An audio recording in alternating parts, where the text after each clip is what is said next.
Welcome to Next Steps, a podcast from Black Hawk Church in Madison, Wisconsin, where together we'll take next steps to grow in our relationship with Christ, to be formed into the kind of people He's created us to be, and to better love and serve those around us. Let's jump in. All right. Well, welcome back, everyone. Thanks so much for listening to our Next Steps podcast. I'm Veronica. I'm on staff here at Black Hawk with our spiritual formation team, and I'm joined by Michael. He's on Michael Knapstad. I should give your full name. Yes. Everyone addresses me by my full name, so I really appreciate that. I do. I always call you Michael Knapstad. And he's on staff with our College-Age Ministry. So welcome back. We are going to talk today about suffering. Man. Yeah, we're excited to have this conversation, but just a little light intro before we go talking about my full name. This is random, but hey, we're going here already. When I was a freshman in high school, there were 5 Michaels in my English class. And so we all went by last names for all the Michaels. So, I don't know. Maybe this is a prophetic thing. Yeah, I don't know what's happening. We just need to bring it back. Michael Knapstad. Here you are. All right. We're talking about suffering. Yes, we are. And we know this is a heavy talk. Matt gave a phenomenal sermon about this on Sunday. So if you haven't watched or listened to that sermon before you listen to this episode, I would encourage you to go back and do that first. And listen to that. But I also really appreciated what he said in the sermon where he said, you know, if you are in a place of deep suffering, this might not be the sermon for you. This might not be the episode for you right now. Yeah. Like you might just need to skip on by this one and come back to it later. Because sometimes when we're in those places, it's still too close, you know? Yeah, that's a great word. And man, I think the idea about suffering, it's not if we're going to suffer, but when we're going to suffer. And not only that, we suffer in a lot of different ways. I mean, obviously life can have its hardships and its beauties. So life isn't always about suffering. But like you said, today we're talking about when in our life we experience suffering. And people, I mean, there's so many different ways. There's emotional suffering. There's relational suffering. There's physical suffering. Suffering, there's just a catalog of different ways that we can experience it. And it's important to understand that and be aware of that. Yeah. Yeah. And just so you guys know where we're going today, too, we're going to talk sort of like high level and theoretical about suffering and share probably a little bit of our own experience and into some scripture. And so just to try to kind of continue and dig a little bit deeper from Matt's sermon on that. So yeah, like you said, we all go through suffering. You know, and Matt said it in his sermon in John 16:33, he said, "In this world you will have trouble." So we are guaranteed really suffering just right off the bat. And that's really hard. Yeah. And it's not if, it's when we're going to be there. But then I think normalizing that is really important because we all do go through that experience of suffering to just know that it's okay. Yeah. We can talk about it. We can experience it together. We can be in community with each other while we're going through those things. And we don't have to try to be perfect, especially around our brothers and sisters in Christ, because we all go through this sort of thing. We might, like you said, experience different types of suffering, different levels of suffering, but we are all going to go through that. And if you haven't been there yet, it's going to come for you someday. I'm so glad you're tuning into this podcast. I know. If you're not suffering, just buckle up. Real encouraging notes here. But like, I don't know, Veronica, what you're saying, it's good to be able to be honest about the hardships that we're going through, but it can be so hard it's not only the Midwest culture, but where Matt was even talking about this in his message where, hey, are you doing well? Like, I'm fine. Everything's fine. Just broke my leg, but everything's great. You know, this kind of cultural idea of like, we have to project this, we have it together, but then throw like the Christian perspective or the American Christian culture on there where, hey, I mean, this isn't biblical, but like, I think popular Christian culture would say like, hey, if you have enough faith, then things should be fine. Or if you're struggling, don't show it because that shows just a lack of faith. And that is not only unbiblical and it's unhealthy and it's hurtful, but it's so present in just Christianity in America. I remember, but with that, kind of a different side of that coin, I remember when I was in high school and I made the decision to follow Jesus. I didn't really know the Bible, but I just felt like, okay, well, he wiped my sins away. He died for me. He rose again. He's with me. Things should be fine. Yeah. And I was taken off guard when I realized that wasn't the case. And honestly, now I'm the college pastor. I remember a conversation with a guy who grew up as a Christian, but then he walked away because God wasn't coming in and helping him, not in his suffering, but suffering in loved ones that he knew. But man, it's an important conversation to have. But when I opened the Bible, this idea of, if you follow God, we shouldn't encounter suffering, or when you come to church or corporately worship with people, everything needs to look fine. That couldn't be more opposite than what we find in Scripture. Yeah. I mean, when I read like the Psalms, again, Matt talked about this, but a third of the Psalms are lament Psalms. And lament's kind of like a churchy spiritual word, which basically means like pour your heart out, your anguish out, be honest and vulnerable. When things are hard, tell God, tell people. And when I read Psalms, there are so many different passages that's like, what is going on? Why are you doing this, God? What is happening? And, they do end with kind of a hope, faith perspective, like, yet I will still praise you. But this idea of, coming to church nowadays and singing lament, like, you don't get that. Yeah. Yeah, it's kind of wild. Yeah. Yeah, I think one of my favorite stories that always sort of resonates with me, particularly actually during a time of suffering, is the story of Hagar. And she is just, at her lowest. She's trying to run away because she's under so much like suffering and persecution. And God tells her, I see you, I'll be with you. And he doesn't even have a reason, really. His covenant is not with Hagar, right? But he is with her in that. And just seeing those places in Scripture where God is with those people when they're at their lowest, when they're suffering, is really comforting. But you're right, we don't always do it well corporately.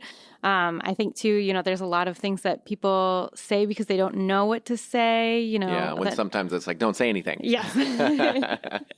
Absolutely. Right. I mean, we see that in Job's story too, right? Yeah. Like Matt talked about it. Like his friends were doing great when they were just sitting there and like mourning with him. Yeah. And then as soon as they opened their mouths, that's where everything went downhill, is when they started trying to rationalize it and talk through it. And so when we, when we say things like, "Oh, everything happens for a reason," that's not helpful. No one needs that. Kate Bowler has a great book on that, by the way, if you've never read it. Who does? Kate Bowler. Okay. It's called "Everything Happens for a Reason and Other Lies I've Loved." I should double check that title, but I'm pretty sure that's it. So that's awesome. Kate Bowler. Sounds like a good book. Yeah, she talks a lot about this kind of topic of like, it's okay to be not okay. And in the church too. Like we're allowed to be full humans and to experience suffering and that lament. And but like you said, it's something especially we in the white American church are not always good at. I remember, when I was younger, just became a Christian, just reading the Bible for myself. I remember reading, I don't know if I've ever told anyone this, so here you guys go, a little insider confession time. It's not really that big, but I remember reading Job and reading everything that his friends were saying to him, and I'm like, yeah, you tell Job, God is sovereign, like Job probably did something wrong or something like that. That's good advice. And then I remember like a year or something later, having a conversation with someone and them saying like, man, yeah, Job's friends were so off, and I'm like, what? Wait, what are you talking about? They're saying truth to him. Like, if you follow God, everything should be good, and you should have this faith that he's going to provide, and like faith like a mustard seed. But that's not biblical, and that's not healthy or helpful. Yeah. Yeah. Yeah, and it is hard to find those places, where we can have that hope or that perseverance. I have perseverance on the mind because we were in Bible study this morning. We were talking about suffering in the book of James, and he talks about perseverance through trials, and finding that hope in Christ in those times of suffering can be really a battle at times. But But I think the fact that we've named off like probably 4 different books of the Bible at this point. And I think the fact that it's like so prevalent is a comfort, you know? Yeah. Yeah, I remember for some reason we're just going through my developmental stage as a Christian right now, so not planned. But I remember kind of the older I got, maybe more towards college, I realized that like, hey, there's a thing called lament, there's a thing called honesty. And I remember a mentor saying, like those feelings, Michael, that you have inside, maybe like you're suffering and it could be anger towards God, and you don't want to admit it because you don't want God to think that you're angry towards him. But those things in there, it's actually healthy to move towards God with them and to vocalize your anger towards God. And I was like, what are you talking about? Like, God's going to strike me with a lightning bolt. And they're like, no, God already knows it's in there. Yeah. What he doesn't like is you hiding it from him or thinking that you're hiding it from him because you think that if he really found out what you really think about him because of what you're going through, he's going to disown you or look down on you or say you don't have that much faith, when the reality is he already sees it. He already knows it. He knows everything. He knows how mad or happy you're going to be throughout the rest of your life. And what he desires is an honesty and a willingness to say like, hey, God, right now I'm going through something. I don't know why I'm going through something. I don't have an answer or a reason. So my mind is naturally blaming you. And I'm bummed that I'm blaming you. I feel like I have a lack of faith right now, but this is where we're at. And I think when we're honest with God, then he can work with that. Like if we're in a relationship with someone and we're having a hard time with them, if we hide it from them from fear of what they think, like we're really not giving them opportunity to move towards us and really kind of like talk about what we're going through. So when I heard that from a mentor, I'm like, okay, let's try this. And I would go on these like honest walks is what I'd call them. And it felt weird. But I would just pour out my heart to God, like trusting that he's a father who loves me and already knows. And I'd be like, man, God, I don't know why I'm going through this. And it's probably not your fault, but I really think it is your fault because you're not stepping in. And I would just go off and off. But then I would reach a point most of the time where I feel like I got it out. And I would be like, man, but I do trust that you love me. And I do trust that you care about me. And I do trust that ultimately you're going to redeem and restore my situation, even if it doesn't happen in this specific area. And as messy as it was, like I felt closer to him and I felt seen, and I actually felt that love that the Bible talks about, because I think in love, you don't hide. Yeah. You're honest, you're vulnerable, you're bare. So that's lament. Yeah. And really, I think you're right. It starts with ourselves. We have to be honest with ourselves about how we're feeling. And the pain and the suffering that we're going through. When we try to ignore it, when we try to just, think our way out of it and just say like, hey, I'm going through something really difficult right now, but if I can just have a better perspective, if I can just be happier, then I can, get myself out of this. Yeah.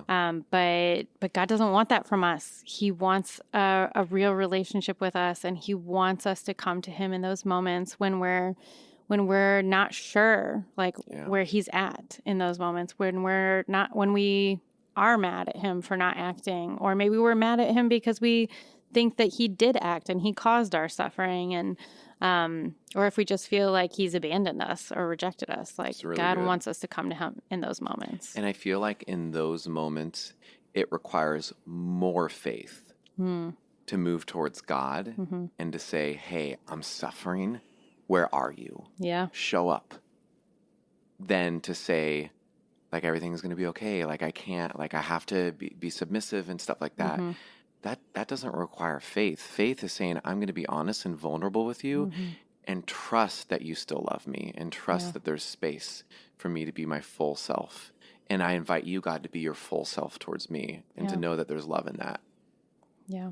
One thing, just like personally, that I thought about that was really helpful for me during a time of suffering too, was like, essentially writing out it was my version of the honest walks. I would write out my prayers almost like a psalm in the same sort of format. So I'd pick a psalm and maybe kind of mirror the structure and just write out my feelings in a similar way. Or if I couldn't quite put the words to my own feelings, just write out an actual psalm and just write it over and over again to just kind of, start that conversation with God when I didn't have a starting place, really. That's really good. And yeah, it's good. And in a lot of these, just when I look in my past and a lot of these really hard situations or suffering, I mean, there's just some suffering that like there's not going to be like an answer, like a death of someone that you love. Like there's sometimes just suffering happens and it's unfair. Yeah. But there's some suffering that I've seen in my life that I've come to God and I've been honest. And I'm like, I don't know what he's going to do. I don't know how he's going to help me out of this hole. But then I'll look back 5 years at that suffering, and it's interesting to see how he like actually moved towards me in a way that I didn't understand. And he formed me through it, and there was purpose in the pain. And so, yeah, God's kind of wild when it comes to our suffering, and he is active. Yeah. Even if he's not active in a way that we're hoping for him to be active in that moment. Yeah. And what a gift that you're able to recognize that too. And I think something similar has happened to me where I've been able to look back and see how God was faithful and how he moved towards me, how he carried me through some of those spaces. And then when I encounter future troubles or trials, I know I can hold on to that. I can remember how he was faithful in the past and know that even though I don't understand what's going on right now or where he's at right now, that I can trust that he will be faithful in the same way that he was then in my current suffering. That's good. This is good. Something else that I've learned, and I think it's a biblical perspective as well. I mean, it's in the Bible that it's important to not do this alone. Yeah. Like we are a body, a family of believers. And what does it look like to move towards someone else when we're going through something difficult? I know for me, I'm an honest guy. Like I'm an external processor. Kind of what you see is what you get, for better or for worse. But I still intentionally have just a few guys that know me, and I've built trust over time, where I'm like, hey guys, there's some messy stuff going on and I just need a sounding board right now, or I just need someone to listen, and I'll just pour out my heart to them. I've poured it out to God as well, or I know I will, but there's just the reality of getting empathy from someone and acceptance from someone. And when I'm ready, a new perspective is super helpful. It's the reality of knowing that you're not alone when you feel like you're carrying the weight of the world, that people are actually there and they want to help carry that weight with you. It's super important. But relationships like that, they take a long time to establish. Yeah.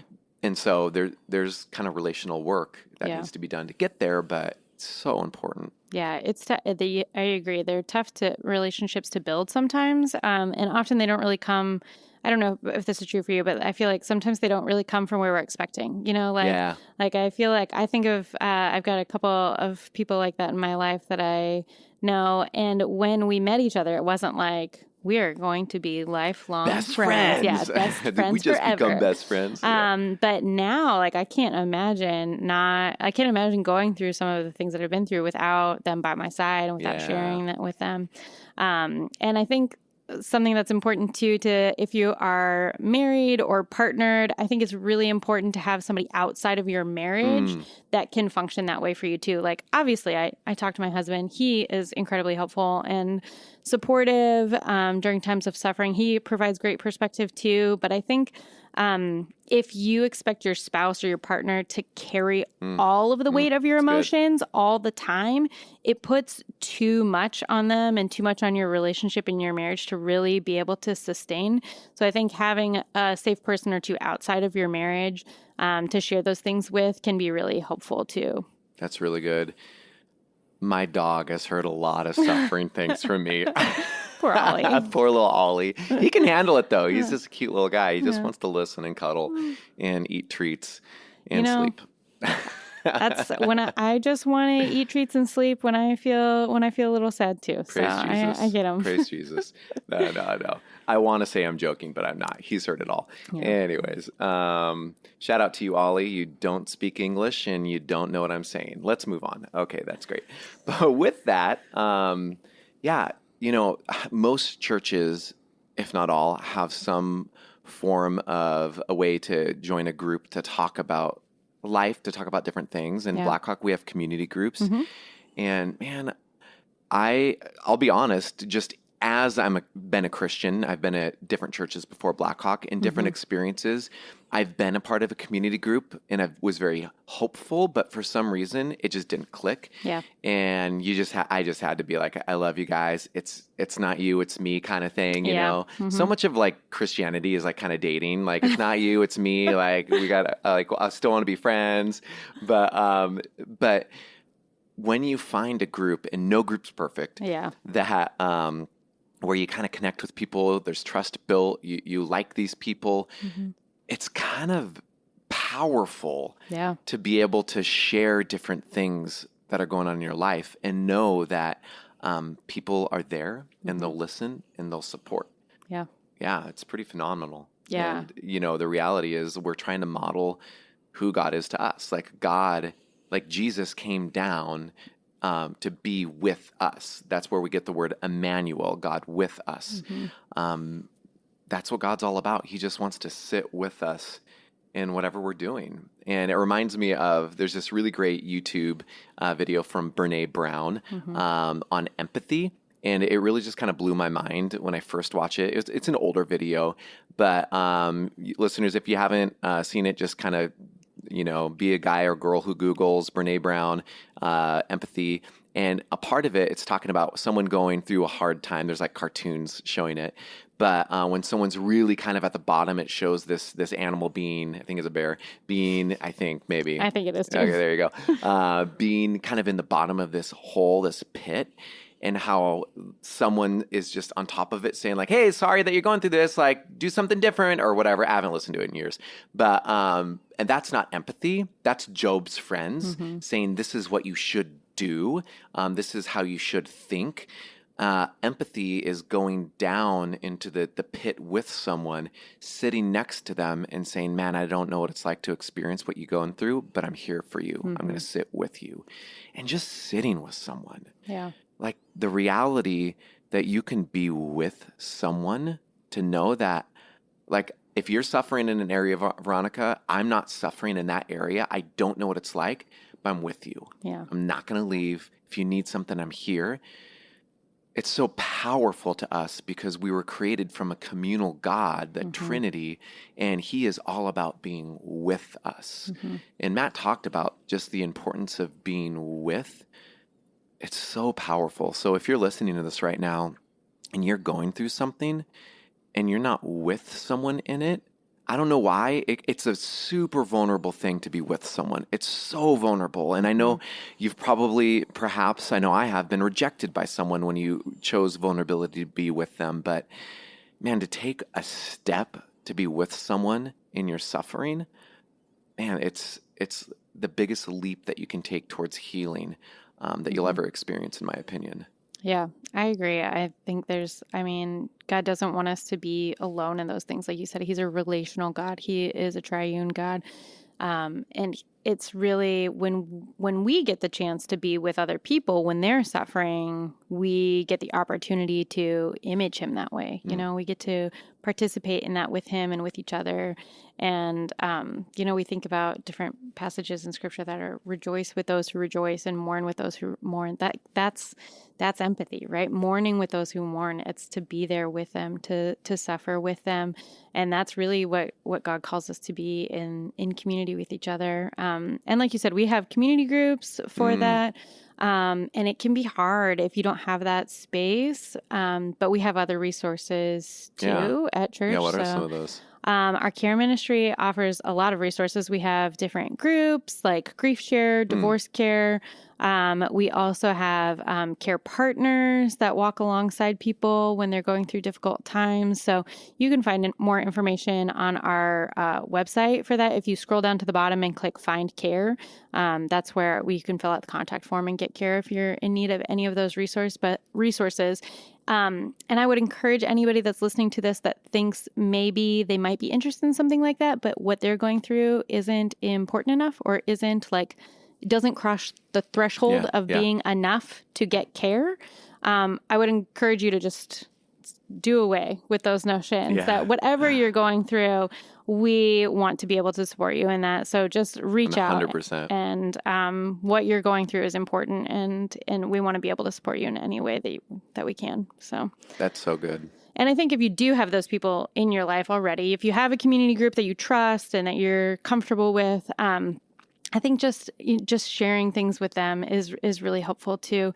And like normalizing asking for help. I think we tend to provide and offer help for people in certain circumstances. Like we set up meal trains for people when they have a baby. We bring I got them a two meal, of those going right now. I know. Not mine, but community group people. Okay, good clarification for everyone out there. Yeah. But I think too, just like asking people in our lives for help when we're not going through like a major life shift, but when we're just stressed and maybe have too much going on right now and just could use a little extra support. I think that's okay too. And I err on the side of maybe we don't do that enough. I'm thinking of someone recently who I sent a meal to, and like maybe they might have been, hesitant to ask for something like that because it wasn't a death in the family. It wasn't a new baby or anything like that. We go to the extremes. Right.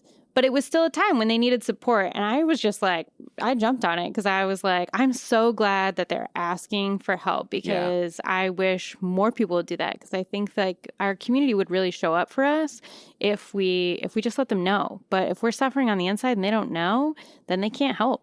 Yeah. And a couple things too, just as you're talking. One, it's not just I'm receiving help. It's I'm entering into a new community of people who care.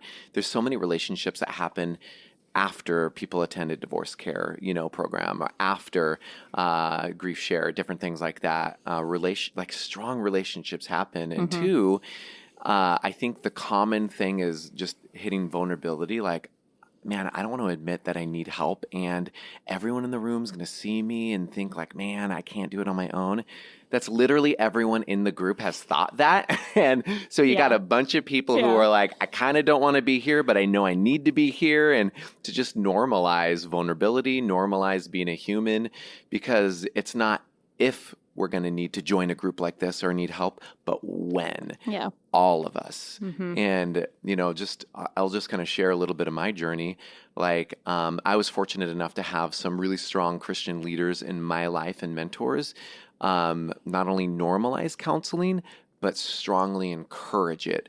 My old senior pastor, I think he got his doctorate. He had a master's of divinity, but I think his doctorate in counseling or something like that. Like, you got those 2 degrees, but he would just strongly share, like, if you're working at a church or you're a pastor, like, you need counseling. And they were so generous in making ways for us too, which I know people listening right now, you might not be able to financially do that. So I get that. But for my personal journey, there are times when I need counseling.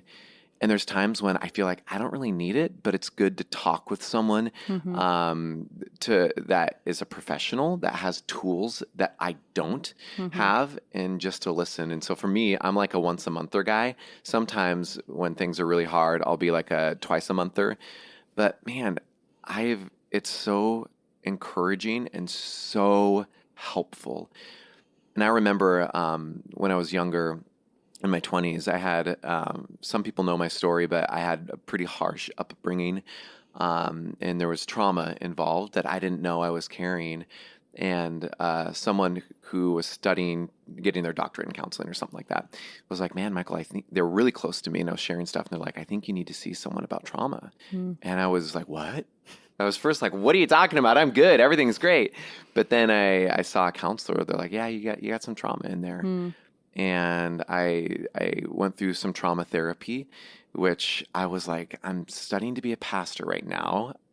I'm getting trauma. Like, what? Yeah. But it changed my life. Like, I felt like it was this well that was full of water, of trauma, anxiety. And by the end of it, like, significant level of water was just not, I don't want to say drained, because I feel like, we're humans and we're always going to carry stuff. Yeah. But, it changed my life. And so just to normalize, it's okay to not be okay, no matter your profession, no matter the clout that you think you have. We're all human, we're all fallen, and we all need help in different ways. Mm-hmm. Yeah. And I think, too, there's something special, particularly in relationships, where asking for help, or even just, like letting people help you, even if you didn't ask necessarily, but allows people to move closer to you and to use their gifts in really special ways that I think if we never give people those opportunities, then we almost put up a little bit of a barrier in the relationship, Like I sometimes think about it, like my husband and I, when we moved here, we were young, we were in our mid-20s.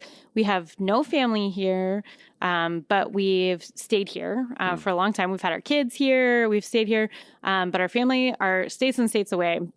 And we honestly have to ask for a lot of help from our communities sometimes, like we don't have family that can come babysit our kids. We have to find babysitters or ask friends. We have moved a ton of times. And our friends have moved us every single time. And like for all of those things, we could have hired out, right? Yeah. Like we could have paid somebody to move us. We can pay babysitters every time we go out if we want to. But the interdependency and just the community and vulnerability it creates, asking our community and our friends to help out in those spaces, even though those aren't real like significant times of suffering necessarily, but it allows those people to move closer to us and to almost like let them give us a gift, And there have been times where we have felt a little bit like, oh, well, a lot of our friends here are family here, and we don't get to give that back. Yeah. Like, it's not reciprocal. Yeah. And so I think sometimes I kind of wish my friends would ask for help. Maybe they will. I'll be asking you guys for help. Don't worry. You're like, okay, next podcast. Okay, guys, all right, no. We're reeling it back. Michael, I painted his house today, so that was awesome. No, I'm just joking. But I do think there's just something like really beautiful in that kind of community that creates. So whether you need a little bit of help in your suffering, or whether you want to seek more professional help, I think not only is there no shame in asking for that, but I think there's real beauty in asking for that too and seeking it out. And when you were talking, I was just thinking, Acts 2, where the family, the body of believers, they sold their belongings, they gave, they helped people. I don't know if that's possible in our current context to be able to live like that, but what you just described reflects that, I think, in a very beautiful way that makes sense for the time that we're living in now. Mm-hmm. So how cool is that? Yeah. All right. Well, we took a lot of different directions there, but this was hey, suffering, you can't like pin it down, I know. So well, and like I said, we had such a great talk on suffering this week. It was almost a little bit of like, we just wanted to add a little bit extra and talk about some of the resources that the church has. So, but we want to end, especially for any of you that maybe are going through times of suffering right now, on just kind of a note of worship. So our worship pastor, Matt Wilhelm, wrote a song to go along with this series, our under construction series called Stone by Stone. And one of the reasons that we're going through the series, right, is that suffering is one of the top reasons that people deconstruct their faith. Yeah.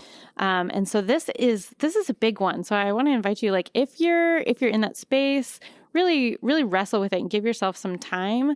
But we want to end on this song too, just to kind of give you something to hold on to. Yeah, so that's so good. So yeah, I don't know if you're driving, you're walking, you're at the gym, you're at home doing the dishes, wherever you're at.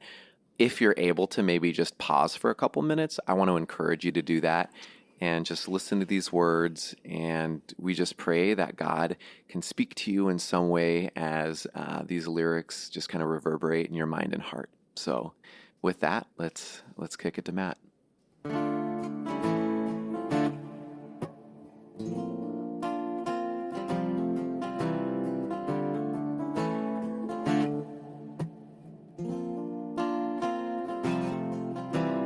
I don't have the answers, and I probably never will.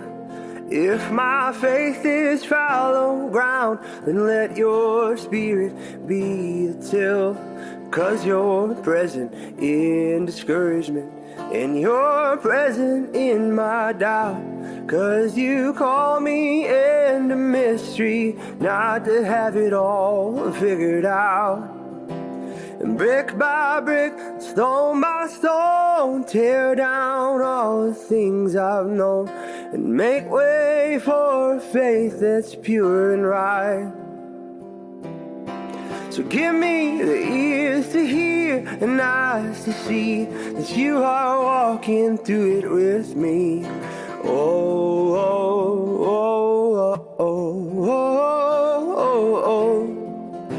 Well, I don't have assurance, and I doubt I ever could. God, this house is torn and weathered by the things that I've endured. So Spirit, burn just like a fire in my heart and soul and mind. Burn down every single lie and leave the good things behind. And brick by brick, stone by stone, tear down all the things I've known, and make way for a faith that's pure and right. So give me the ears to hear and eyes to see that you are walking through it with me. Oh, oh, oh, oh, oh, oh, oh, oh, oh. Lord, I want to believe, so help my unbelief. Lord, I want to believe, so help my unbelief. Lord, I want to believe, 'cause I can see what this could truly be. Lord, I want to believe, so help my unbelief. And brick by brick, stone by stone, build up something beautiful. Someplace I can rest my weary mind. And brick by brick, stone by stone, tear down all the things I've known, and make way for a faith that's pure and right. So give me the ears to hear and eyes to see that you are walking through it with me. Oh, oh.